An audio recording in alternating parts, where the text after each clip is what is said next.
Sa pangarap, ako'y munting bata sa puso at isip. Malaro, magbasa ang tangking hilig.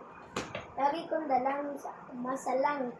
Ako ay gabayan sa aking pagiging. Ang turo niya ay maging magalang. Ang bilin niya ay sa kapwa magmahal. Upang huwag daw lilimot sa puong may kapal. Upang itong buhay maging makulay. Kay Inang Patnubay, ako'y nag-aral, tinanim sa isip, diwan ng karunungan.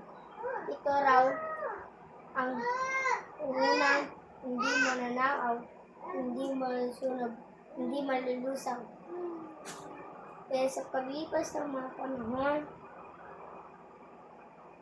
panubong pangaral niya mas puso at bawang na naging sandalan sa bawat pansulong upang itong buhay gumanda, yumabong.